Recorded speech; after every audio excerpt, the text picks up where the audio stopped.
Alhamdulillah,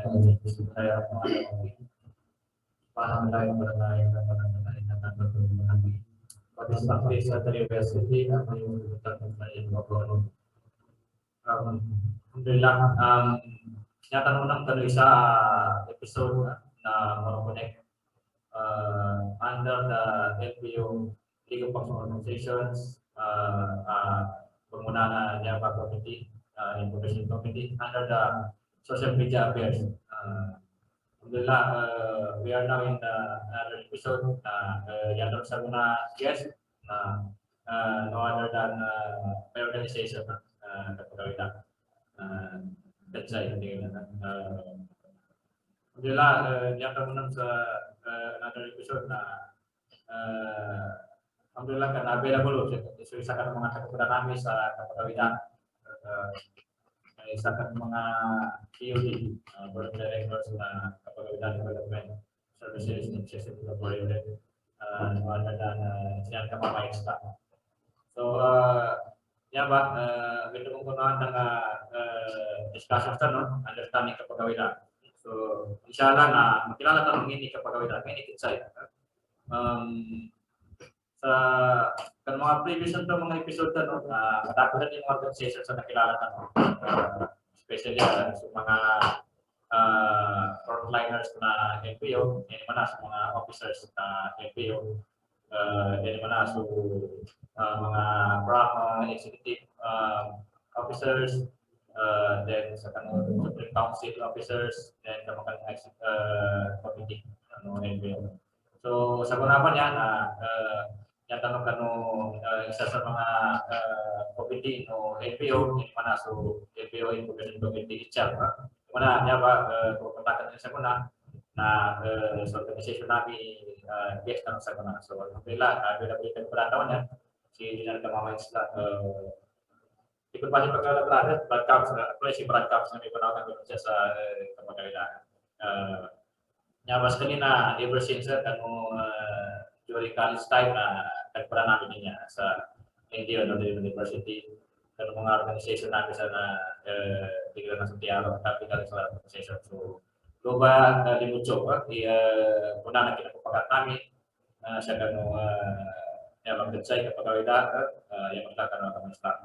So ito sa tabrat sa yan may pagpapaganan ng mga kecak at least dabang ata din ini baru di kapasabot at katungtay ng maragal kasi kan mo mga kapag sa Morota yang banding lang ng Kapagawida or kecay. So pakai bahasa contoh sa mga brief history. So paano ni kinapangalan sa niya ba kecay Kapagawida at isa mga makagay sa mga brief history then napangata ko expound ko ito naman ni magagamit siya. So niya berat sa ikuan sa brief history ko na Kapagawida. Assalamualaikum. Mula-mula saya chairman si engineer mengennya yang awal chairman ini sekali ini chairman ng Kapagawida sa katatipuan sa buhay. Bali nani tutup-tuturan sa nani na-invite ko sa mga programa. Bali at least dawi tamang katalunan na maka-among peserta na more or less isa taon sama sa iling-iling kina nani timpawas kita na isa taon sa kanu kinamuhat atau kinangagali sa organisasi kanu niya Kapagawida o Petsay. So yeah, kami kaya history na Kapagawida niya na upama ka yata sabutin ni Maya so papatut patigilan atau ka date maka dari dipon sa kaniskas atau katapanudol sa history niya na dahil mawa sa kita sa kanong mga takat sa mga mana sa mga nagit sa kita na kaya pa maka ilenta no kinatutulog-tulog atau ka generation siya sa organization kanuan niya mapakit daw ta nani dekan lagi nani arin pan mga nasal kita pang beda nani kita pa niya particular kita dua chair na sa mga mapakai dalam kakabats isatakan mo magsaluk buhay na so yan siya dito na jinantagan sa normi tamana katanungan history na organisation tanong so kapag kali so laki na nani nasabutan kapag gawidan limujoy na kano kuana tempo no mga kakatano na makapasad siya sa LDU so mga nani alumni na LDU kuana kana matag alumni mo kagina nani nabuosol kanila nani samahan tigilan atau kinadataga pada sa kanu ingano agama Islam brotherhood no sisterhood sa agama Islam bali sa mga kakatano ba to nani nakapagitong sa kapagawidan kina-establish atau kina-organize na siya sila limujo sa TRO TRO Tabligh Al-Risala Organization Panenes kanin Muslim Isaides kanin sa Muslim Organization sa NDU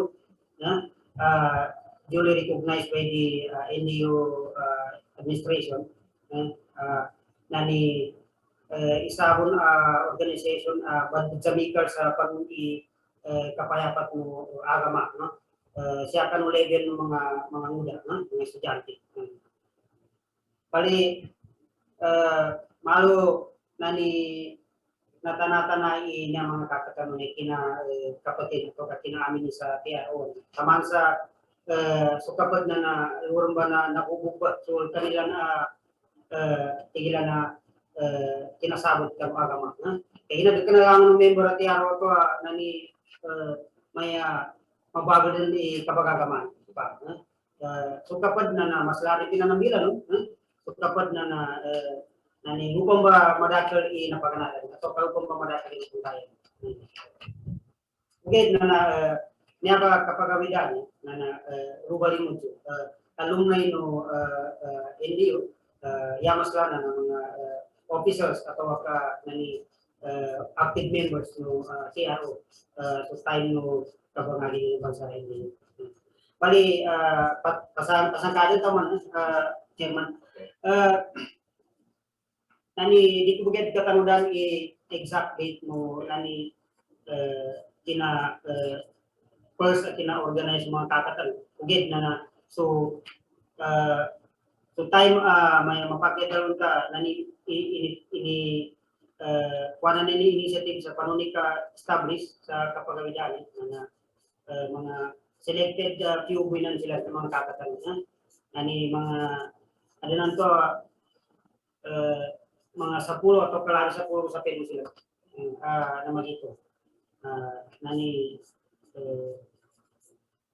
pamailin na sa kuna tempo na mga pagtingaran sila sa magitan siya sa public service atau public office o mga private office atau private entities na so kapag na nani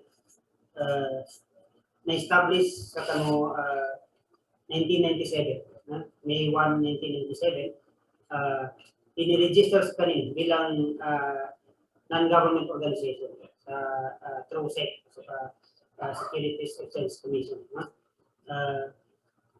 Kano pa kanay, before kanin naka-register sa SEC, na main purpose no, siyempre, mission organization na para paka-establish sa nani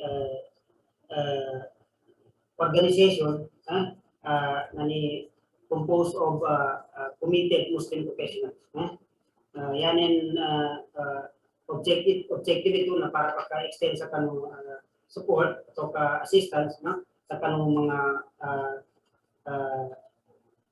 Muslims, non-Muslims nani paka-nesesita ng mga tao. So kami kaya tambitilan ni tapang na madakling tikit.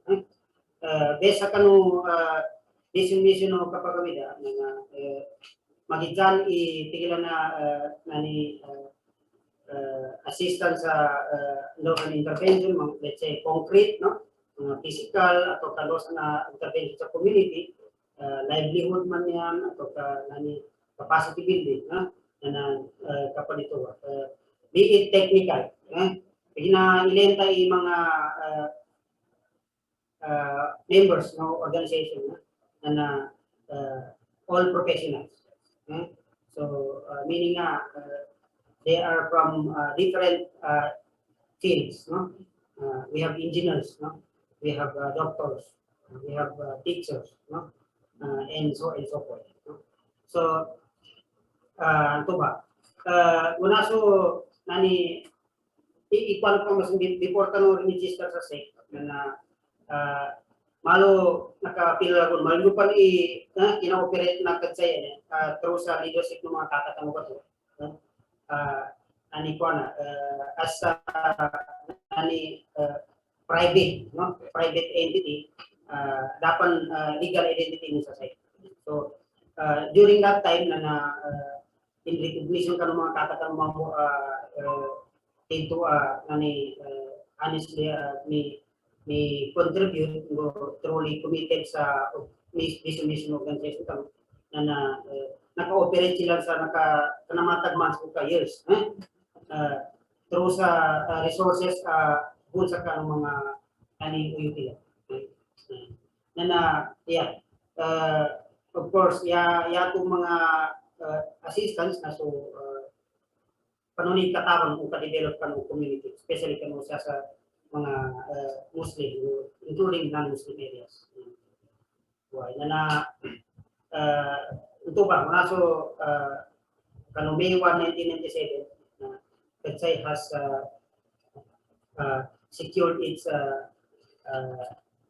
legitimate entity as a non-government organization, meaning naka-register tayo sa SEC kasi. And then that's the time na nag-umpisa yung mga initiative ng mga kaka natin at saka kasama na tayo dun sa mga tumulong sa initiative para magkaroon ng sinasabing mga community intervention. No? So, tuba, tubay kepada katanungan sama Cem, bali pana tampil ka.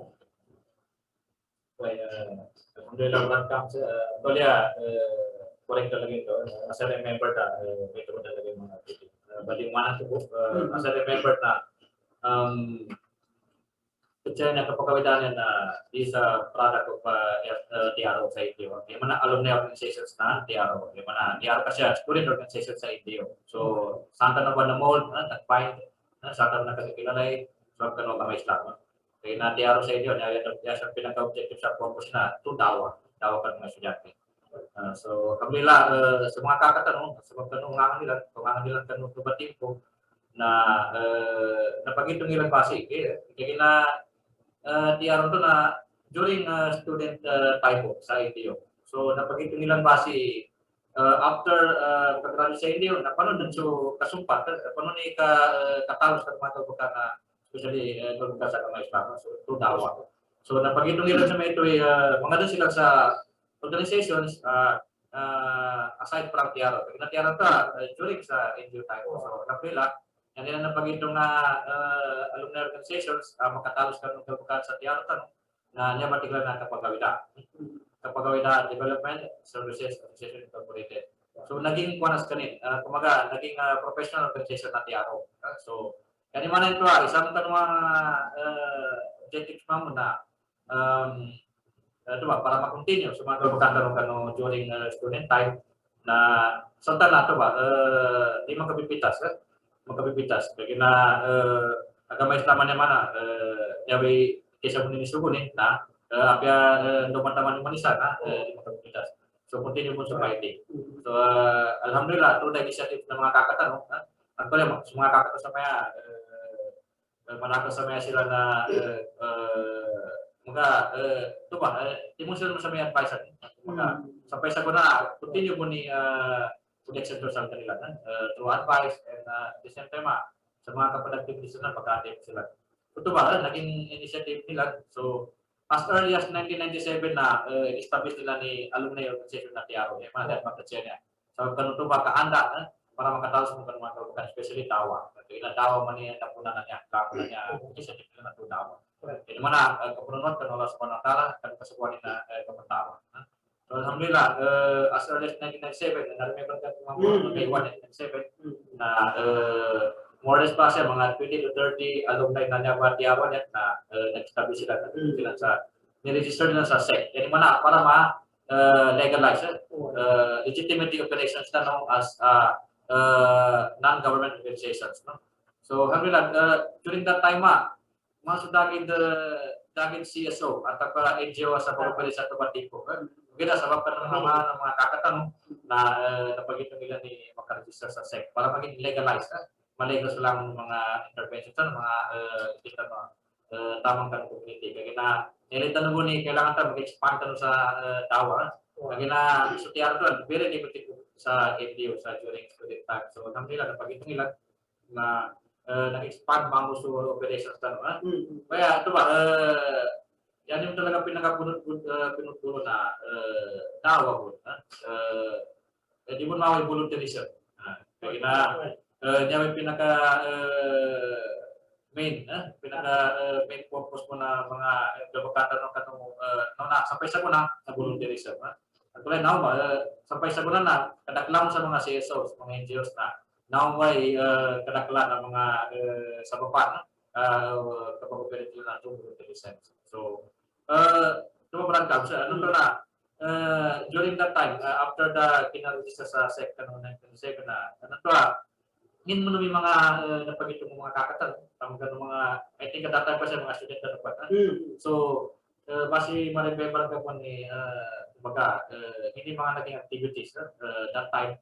Paano ni kinalutso nila, katawan mo ni that time, pinapangin sikat pa, magkakwana, pinapangin sikat kapag NGO, mga CSO niya, kaya that time, pinapangin, although ano mo mga CSO, so kita, pero di basi ko bilang tabu bali ito ba mas mapakaya Tagalog at isa mo kasi mga listeners na mga pagkasabot sa lapis sa pamamagitan na this niya makapagawitan ano ba yung mga naging activities natin that time doon tayo initiative sa mga alumni natin.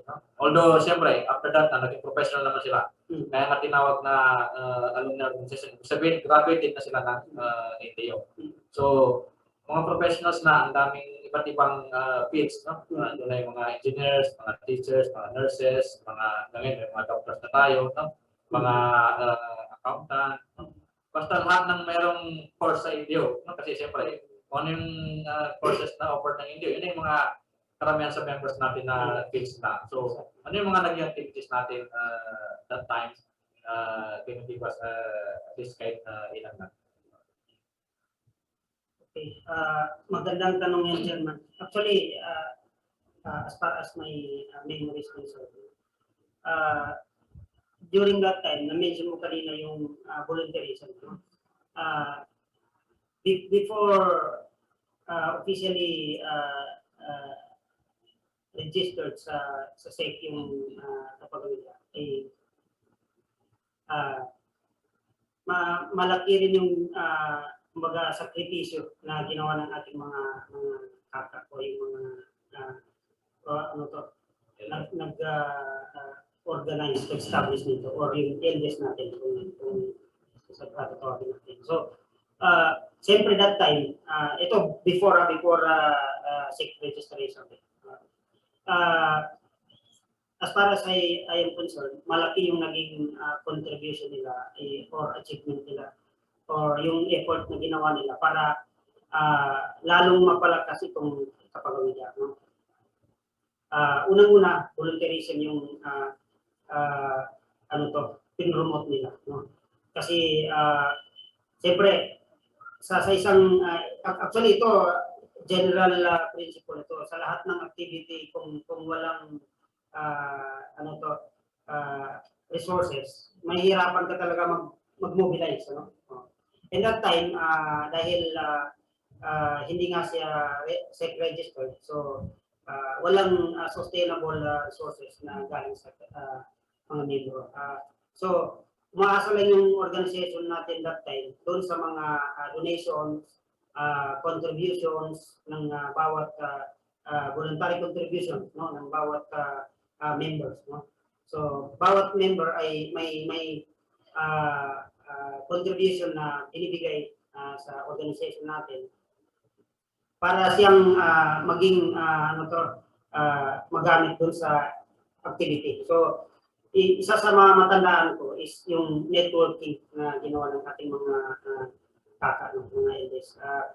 Napakalakas ng na-establish nila networking, no? Kasi imagine mo, despite of limited resources, nakapag-conduct tayo that time, even myself, nakapag-participate ako ng mga community organizing trainings, you know? So, one ito malaking training ito that time kasi hindi basta-basta yung mag-organize ka ng isang community from the scratch, no? So, you will organize the community, especially yung mga conflict-affected communities. No? So, as a organizer, you must possess skills. No? Kasi hindi pwedeng ang isang organizer ay kulang yung kanyang kaalaman kasi nasa community ka you are facing different behaviors ng tao. No? So, kumbaga, open-minded ka, yung understanding mo sa community ay sabihin natin pinalawak. No? So through that trainings, no, napakalaki ng network na establish ng ating mga LDS. Kasi sabi ko nga, despite of limited resources, marami tayong mga partner offices, no? To name one, like Department of Education before, no? So meron tayong mga technical assistants na galing sa kanila, no? So sila mismo, like silang nagpa-facilitate, no? Using their siyempre resource person, no? And then ma-remember ko din noon, meron tayong sister sa may isang college dito sa ating lungsod, no? Na nag-handle din ng isang community training. So yeah, aside from networking, yung sinasabi mo kanina na volunteerism, no? Mahirap ang term na volunteerism kasi kung hindi siya kumbaga init na sa puso mo na talagang you are willing to spend a small or even bigger amount, no, out of your pocket and expecting nothing, no, as a return. So talagang mahirap yun, lalo na sa mga panahon yun, talagang mahirap, maliit lang yung kinikita ng mga kaka natin, no. So yeah, maraming actually maraming naging initiative yung mga kaka natin itong kapagabida. So, isa na itong pinakamalaking initiative nila is itong pag-come up nila ng idea na maka-secure tayo ng registration sa SEC. Kasi alam mo kung bakit? That time, kahit anong ganda ng idea nila, idea natin sa grupo natin, hindi tayo maka-access sa mga formal partnership, no? Like sa offices, sa mga both local and international donors. Hindi tayo maka-access dahil siyempre given na mayroon na tayong technical capacity, the organization has its technical capacity, pero still we cannot enter into an agreement dahil wala nga tayong legal identity. And that's the basic requirement for an organization to legally, no, enter into an agreement. So, ito, para sa akin, ito yung isa sa pinakamalaking initiative nila nagawa noon. Hindi pa tayo nakakuha ng SEC registration. So, until now, no, through that initiative, marami nang nangyari through that initiative or starting that initiative. So, yun yung mga ma-remember ko na mga relevant and most relevant initiatives nila, effort na nagawa ng ating mga elders or mga members ng Kapagawida before the pag-secure natin ng legitimacy or legal identity natin. Okay, alhamdulillah. Tama, no? Tama yung sabi ni Brad Cap. No? As I remember na, yun talaga yung napakamalaking breakthrough ng Kapagawida nung ma-register na sa SEC, no? As early as 1997. Kasi by that time na, yun na, mas talong lumawak, no? Lumawak yung access natin, no? Access natin sa mga partners natin, both local and international partners. So, pinutilas broadcast yung mga ibang mga nagawa natin, no? Yung mga napasok natin na agreement ng Kapagawida through partnership, legal partnership, no? Ng mga local and international partners natin. So, ano ba yung mga matatandaan mo ng mga, kasi ang dami, no? Yung mga partnership natin sa local and international. So, ano yung mga naging intervention natin sa community, no? Although malalaki man ito, no? Actually, my first job, no? After I graduated during 2005. So, after I graduated sa British Community, so, yun yung first time talaga na napasukan ko na trainings, no? Natin ko yung community organizing, no? Actually, doon talaga ako nag-start sa community organizing. Kasi, actually, my first job is nasa NGOs talaga na trabaho. Before I went abroad, ngayon nasa government na ako. So, yun yung malaking breakthrough talaga ng career ko, yung nabanggit mo kanina na trainings na natin yung community organizing. Kasi that time, parang almost nag-umpisa pa lang, no? Yung mga NGOs natin, yung implementations ng mga NGOs natin sa communities, especially sa mga conflict-affected areas. Kasi that time, alam naman natin na during that peace process na medyo hindi naman masyadong magulo, no? So, may mga areas talaga na nag-exist yung mga conflict, no? Especially sa side ng mga government and sa side ng mga rebels, no? So, ano yung mga malalaman na naging partnership natin sa both local and international NGOs? Yes, correct. Alam mo, Chairman, bago ako mag-proceed doon sa sa mga engagement ng Kapagawida, balikan ko lang yung ano ba yung programs, no, ng Kapagawida. So, I think we have 7 major components of the programs na kung pag-uusapan natin yung engagement at saka mga intervention, dito lahat papasok. Okay. So either, depende yan sa klase ng intervention na mayroon tayo with other partners. So, una rito yung human resource development. So, I think this one is very common to all organizations. Kasi unang-una, kahit meron tayong financial resources, kung wala naman tayong human resources, wala tayong tao, wala tayong staff, ay mahirapan tayo mag-proceed sa ating operation. And this one is one of the major focus ng Kapagawida na until now ay talagang nami-maintain ng Kapagawida with or without existing partnership with any donor. Okay. Another thing is we have the education and social services. So, siyempre, nakikita natin na napakalaking factor itong education in terms of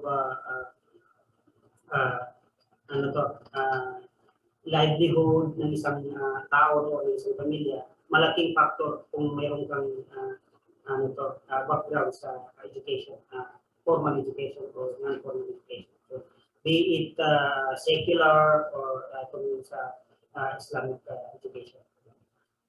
And then capacity building. So, yun, isa yun sa mga activities na pwede nating sabihin under this component, ang capacity building, yung community organizing na binanggit natin. Which is, siyempre, isang taon tayo, same batch tayo sa ating college. So, the same. Ako rin ay dyan din ako nag-umpisa through our organization. And until now, nasa private entity pa rin ako. So, malaki yung contribution ng mga ganong intervention ng ating organization. Another one is income and siyempre IGP. Bukod doon sa, siyempre, yung partnership natin is that's non-profit. That's defined objectives. Kung ano yung target natin, yun talaga. We should not be gaining for that partnership. Instead, upon entering that agreement, talagang committed tayo, no? As a partner, local partner. Kapag-Awida is committed to spend even from our own pocket, no? Or from the organization fund, just to meet the objectives or target of that intervention. So, ang iba ay siyempre peace advocacy. No? Importante ito kasi mamaya siguro ma-elaborate mo itong ano ba yung specific intervention, specific participation ng Kapag-Awida in terms of peace advocacy. Ano ba yung mga nagawa na in terms of awareness, raising, or even concrete intervention doon sa mga community na sinasabi mo nga na conflict-affected communities. And then, networking, yun ang sabi ko kanina. Ito yung naging investment, isa sa naging investment ng organization natin. No? Dahil sa initiative ng organization, pwede natin masabi na na-establish yung networking ng organization. No? Both local and even international relationship. And then I think the last one, no? Youth and community connection. So ito very important thing din ito kasi kung makikita mo, until now ginagawa natin yan. We are trying our best, especially sa level natin ng mga kaka ng mga to organize our youth, no? Mula sa mga eskwelahan sa kung saan nag-operate ang TRO, no? I-organize natin sila para siyempre matulungan tayo dun sa objective ng organization na yung sabi mo nga dawa kasi ito yung pinaka foundation ng organization. Bago pa mapunta sa kung ano-anong mga intervention. Dawa talaga yung foundation natin to propagate the Islam in any way that we can. So, okay. So, yun yung mga major components, trust ng Kapag-Awida na hanggang ngayon ay pinapractice natin. So, yeah. Sagutin ko yung tanong kasi hindi ko pa nasagutin. Since na nagkaroon tayo ng SEC registration or we were legitimized in terms of operation, pumasok na, nag-umpisa na yung siguro after siyempre ngayon nasa more than 2 decades tayo in operation. So I think we are almost 3 decades na. So marami tayong naging partners in terms of kasi siyempre aside from dawa kasi hindi uuna talaga yung dawa. Pero iniisip natin na dahil ang pagdadawa ay minsan or kadalasan, no, we need resources, no? Siyempre, we are like how do you mobilize your colleagues, no? Your team, your members kung hindi ka walang resources na gagamitin. So, we think of engaging with both local and international parties. So, una, noon nakapag-partner tayo ng mga local donors like yung mga kaka natin noon na nasa sa gobyerno, may mga programa sila sa education, no? Sa basic education. So, nagkataon din na may programa rin ng Department of Education, no? So, to be particular, nasa Maguindanao Division that time. And kung matatandaan ko, isang division pa yung DepEd Maguindanao that time. So, ngayon, naging dalawa. No? So, yun. May program sila na may kinalaman sa sinasabi nating early child education. So, yun. Unang naging partner natin ng DepEd that time. So, meron tayong small amount na pinirmahan through memorandum of agreement. No? So, siyempre, we are now, we have now the legal identity to enter into agreement. Then, aside from that, sumunod yung mga foreign donors. So, nakipag-partner tayo sa iba't ibang donors. Like, I think the longest partnership we had is through the OSAID, Australian aid. So, through the program na may kinalaman din sa education. So I think by phase kasi yun eh. By phase, may in the stage 1 hanggang sa stage 2. May by round din. Round 1, round 2, round 3, and round I think umabot ng round 10 yung ating implementation. So aside from OSAID, nagkaroon din tayo ng partnership sa UN organization. No? We had agreement with WFP, no? World Food Program, dun sa pagdating naman sa food security aspect. No? So, then nagkaroon tayo ng partnership din sa lately sa IUM, no? Na nakapokus naman ito sa livelihood and capacity building ng community. So, yeah. Aside from that, we also have partner with the Embassy of Japan. No? JICA din, no? JICA. Meron tayong partnership sa kanila. So, yung Embassy of Japan, siguro mamaya pwede mong elaborate. Very strategic yung naging partnership natin sa kanila kasi this that was the time na medyo sabi mo nga magulo. We try to help yung ating mga youth, no, sa to be particular in Darapanan, no? So meron tayong training center diyan na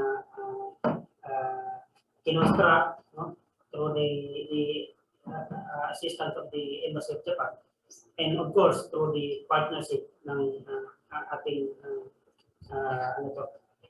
local partner. Okay. So marami pa actually tulad ng Brad. Ito malaking partnership dito kasi this is also a DFAT project.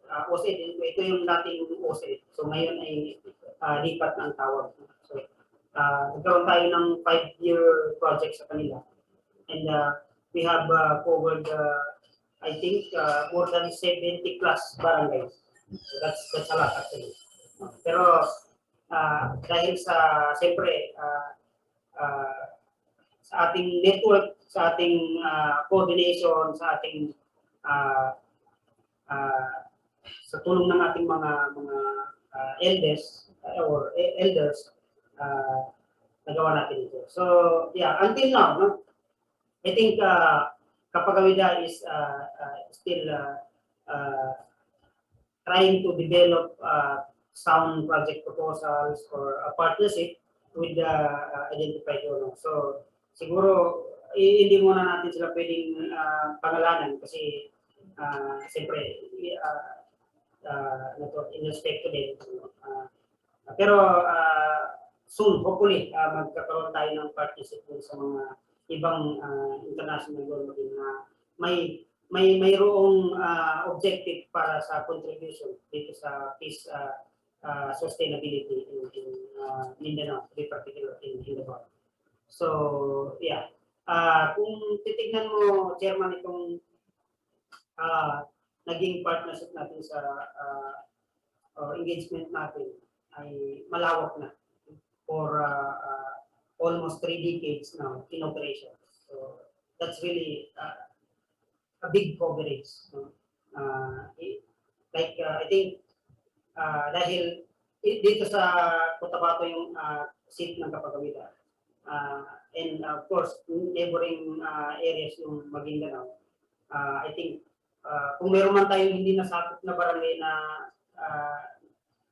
kung saan merong operation ng Kapagawida or assistant ng Kapagawida, ay siguro selected few lang, no? Mapili lang. Kasi as of now, kung hindi ako nagkakamali, more or less, nasa 150 barangays na yung directly benefited or served by the organization in the province of Maguindanao.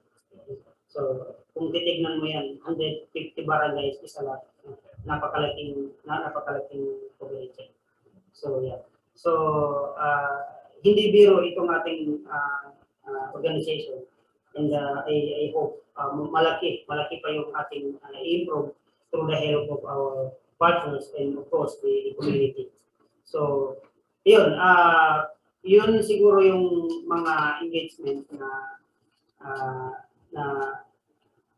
nagawa ni Kedsay o ng Kapagawida. So, kung titingnan mo both physical and or soft assistance ay kinuber natin sa abot ng ating pagkain. So, that's also a lot of effort, no? Kasi hindi lahat yun ay maganda ang naging takbo. Napakaraming challenges, no? Unang-una dyan is yung security natin lahat, no? Especially the staff. Maraming mga, sabihin natin, istorya, no? Kung hindi natin sa-isayin, kasi marami kukulangin tayo ng oras. Pero I will tell you, that's really a lot. And that's really one of the challenging part of the organization, especially itong last 10 years. So I remember, yan yung kasagsagan ng intervention ng organization in support to the current peace initiative ng gobyerno at ng ating imahe. So, yun lang yung maalala ko, Chairman. Siguro baka may nakalimutan ako, mas marami ka pang maalala sa akin. Actually, tanong-tanda ko pa that time. Mga experiences, no? Yung mga challenges, no? Yes. And also, pero naman, marami din namang mga best practices na nagawa natin through the engagement natin sa iba't ibang partners natin. Actually, yung nabanggit mo ng mga programs natin, no? Activities, no? Mga iba't ibang component ng mga programs natin. Actually, almost lahat yun is nakita ko sarili ko na, kumbaga, even myself na sabi ko na ang daming natutunan, ang daming magagandang mga learnings, mga lessons, no, experiences na nag-contribute, no, sa akin, especially sa pag-mold, no, ng ating mga halimbawa sa work, no, sa work attitude, no, sa work experience, no, ang daming mga naitulong sa akin, no. So, yun nga, nabanggit mo yung mga naging partners natin, no, mga especially mga international partners natin. Even yung dahil doon is lumawag talaga yung coverage natin. No? Imagine mo from TRO, nasa school lang tayo. No? Then because of Kedsay, Kapagawida is lumawag yung coverage natin. No? So andun pa rin yung pinakapunong dulo ng objective natin, which is the DAWA. No? Kasi nga kami, no, yung that time, even kahit sa areas ng other provinces, no, hindi lang sa Maguindanao, no, Yes, yes. kanina, of course, Maguindanao talaga yung first na engagement natin kasi nga, yung office space natin is dito sa Cotabato City. So, siyempre, Cotabato City is yung nearby place na is yung Maguindanao talaga. So, no. So, dahil doon, doon nag-start, no, yung engagement natin hanggang sa lumawak yung cabinets natin. Actually, yung projects natin sa TECA Circle, sa study team tayo ng TECA Circle, umabot tayo ng Lanao del Sur, Lanao del Norte, and Zamboanga Sibugay, no? So, and other neighboring provinces, no? So, long engagement din yun, no? Kahit pa Paris, nakita namin yung mga iba't ibang cultures ng mga kababayan nating pangsamurabot, Muslim and non-Muslims. No? So, yun, yun yung naging strength natin. No? Naging strength natin para yung Kechay is mapalawak yung kanyang service, no? Yung kanyang service. No? Yung kanyang beneficiaries natin is talagang dumami. No? And to the help ng ating mga partners, both local and international partners. So, yun yun, no? Sabi mga, ang daming mga experiences, challenges, so hindi natin kayang isa-isa. Pero yun na, as a result na yun na, yun yung naging lakas ng organization natin, especially yung office natin. So, kahit paano naging smooth naman yung mga operations natin. No? Actually, dumating sa time na yun na may mga especially mga starter. Ako mismo na-experience ko, no? Nasa during field work. So, may mga time na minsan wish na yung mga trabaho natin. Pero alhamdulillah, nandito pa rin tayo, no? Nag-survive pa rin tayo. So, ngayon nga, no? Ako nasa government na, ikaw nasa private sector pa rin. So, and then yung mga kapatid natin, yung mga ali pa natin, no, sa Tiaro. So, ngayon, continue pa rin yung mga gano'n na mga activities natin. So, alhamdulillah, malaking tulong talaga yung mga kakas natin. No? Kung hindi dahil sa mga kakas natin, ay hindi umabot yung ganito yung kapagawitan. No? So, alhamdulillah, mas lakas susuportan ng mga kakatan. No? Especially, katawan nila nito. Alam nila kung sino kayo. No? Alam nila kung sino yung mga founders, no? Ng kapagawitan. Alhamdulillah, yun ang hindi naman sa promise na, pero hanggat kaya namin is tutuloy namin, no? Kung ano yung mga initiatives niyo, mga objectives niyo, yung paano niyo ginawa yung kapagawitan. Hanggang ngayon, alhamdulillah, nakakasiguro tayo na itutuloy namin. So, alhamdulillah. So, nabanggit mo kanina, Brad Camps, yung mga peace advocacy natin. Even before, no, nasa conflict affected areas yung mga naging cabinet natin. Ito na yung mga intervention natin sa mga peace advocacy. Even before bar, no? Usapan natin kahit ko dito ng bar. So, before itong bar, of course, dumaan sa mga of course, yung BOL muna na, mga advocacies ng BOL. So, yung peace advocacy natin is, yun na, talagang itong kapagawida is very supportive, no, sa peace process. No? Yung mga both manpowers and resources natin talaga tumulong itong kapagawida. No? Through also the initiative ng LPO din, minsan nakakasama rin tayo sa LPO as a initiative, no? Yung mga underground natin, mga trabaho natin sa community. No? So, kung malala ko, di ba nabanggit ko kanina, no, yung mga initiative natin sa peace advocacy, no, nabanggit ko yung mga nagawa natin mga physical interventions, yung training center natin sa Dalapanan. So, can you give us at least a small brief lang, no? Ano ba yung ginawa ng Kechay doon sa project na yun? Yeah, very good question. Actually, as far as I'm concerned, kasi maalala ko, Chairman, yung time na yun, isa ako sa member ng technical working group who developed the proposal para sa project nito. So, siyempre, ang ating mga tata, ang nanguna nun, ito di leadership ni Brother Noms, Brother Myers. So, it was actually intended, siyempre, that training center ay purposely para sa conduct ng mga skills training, no, with the youth. So, along the way, no, nung bago ma-finalize, kasi meron na tayong, siyempre, we are ready for that partnership with the Embassy of Japan. Pero sabi ko nga, along the way, nagkaroon ng, ito credit din ito doon sa ating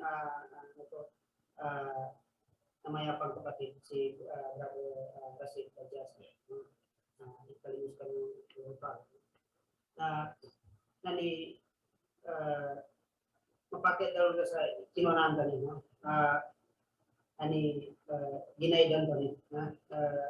Tinabangan ko niyo. At the same time, inilin mo mga pinagunayan ng organisasyon. Tinignan niya kung paano tayo makakontribute sa struggle. Especially, siyempre siya, that time nasa CCC. So, alam niya kung ano yung opportunity na pwede tayo directly contribute dun sa pag-achieve ng goal ng objective ng struggle. So, I think through Brad Rasid and Brad Noms, nagkaroon ng pag-uusap doon sa siguro selected leaders ng MILF at pinag-usapan itong training center. So, in short, no, instead na dito natin yung i-construct sa city, Cotabato City as originally proposed, doon natin siya final na pagkasimula, doon na siya i-construct sa Darapan. No? So this is of course in support sa struggle natin sa Darapan. So yeah, based sa report ng and based sa ating pagkikipag-usap sa Embassy of Japan, in fact, isa sa kanyang mga deputy delegation ay bumaba mismo at pumunta doon sa ating training center. Then he really appreciated how we did the project, and sana sabi niya, no, if Pakajay is still interested, we can you can still participate in the project na gagawin sa mga susunod na taon. So yeah. So yun yung nakita kong as far as itong engagement natin sa Embassy of Japan dyan sa may Camp Darapan. So until now, operational pa rin yung ating training center. Siyempre, na-handover na yun dun sa isang committee ng MILF na nakatutok dun sa mga ganong intervention. So, I'm sure ang ating MILF ay ma-appreciate nila at saka nagagamit nila yung ating training center. Okay, so yun lang, somewhat for that. Talagang yun na nga, ang laking tulong talaga yung mga naging partnership natin, especially sa mga international donors natin. So alhamdulillah, sana yung kapagawilan ngayon, yung Petsay nakilala rin ng gusto. Yun lang yung mga nakaya natin. Actually kasi yung oras natin is very short, limited ngayon. So yung mga direct, yung mga FB, nanonood sa FB Live natin, especially kay KCC Usman Murod, nasalam sa atin. Assalamualaikum. So, syukran na si City. Actually, kilala ko si malala ko. Yan yung ang yata na nasa DFP pa rin siya nagkatrabaho. So, syukran, no? At saka, salam sa inyo lahat sa mga kuling mo dyan, sa nasa work naman ngayon. Kasi, I'm sure nasa, Saturday pa lang ngayon, no? So, ibig sabihin, nasa bahay siya ngayon. So, nila kahit nasa bahay si cities, so and also sa mga nag-live streaming no through FB saka sa Zoom no through live streaming ng Zoom. So communication kami sa support sa pagpapasalamat sa nila nandiyan din kayo no sumusubaybay no sa aming programa na Moro Connect no Moro CSOs no. Kasi ito yung regular programs natin no sa social media affairs ng LPO itong Moro Connect CSOs no.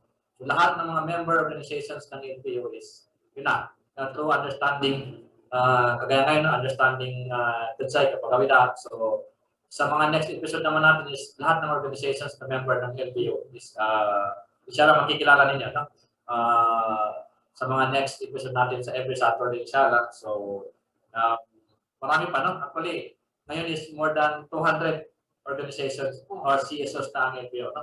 So alhamdulillah malaking achievements din no makababang understanding sa mga CSOs natin. So sa lahat ng mga nanonood sa live streaming sa FB at sa Zoom. So, sobrang sa inyo lahat. No? Sana hindi kayo pagsawang panoorin yung ating mga episodes no? Every Saturday. So, nagpapasalamat din tayo sa leadership ng LPO, League of Consumer Organizations, no? Sa ating very energetic na president, no? Si Professor Hashim Mantikay, no? Ang ating LPO president. At saka ang ating chairman ng Supreme Council ng LPO, no? No other than Engineer Tongko Benito Tantagan. No? So, and also sa mga executive officers and sa mga committee heads. No? And sana no, sa mga viewers natin, patuloy pa rin kayong sumusubaybay. No? Hindi lang dito sa Moro Connect, sa Jesus na meron pa yung ungangan ng LPO. No?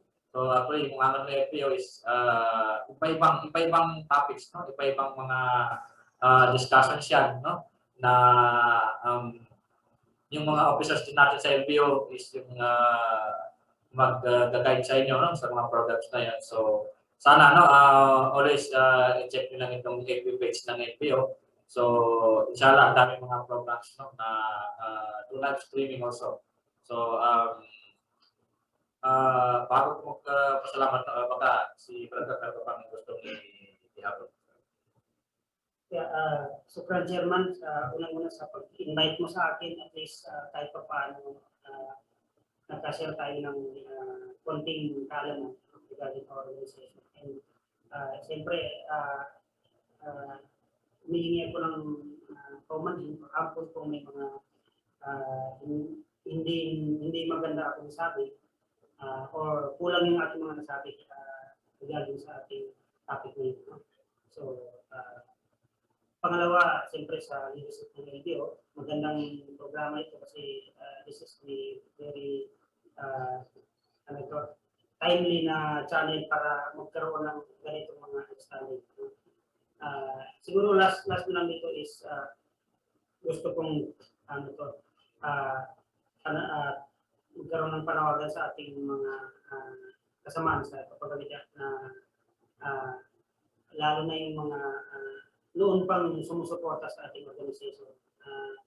Simula pa nung nag-volunteer pa lang tayo until na yung iba ay nasa sabihin natin matataas na position na ng bawat opisina, either private or government.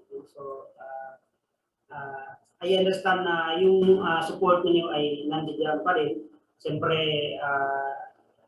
dahil malaking responsibilidad ang nakatang sa inyong mga balikat and your time is siyempre mahirap na i-devote sa kapagalitan kung may conflict na activity.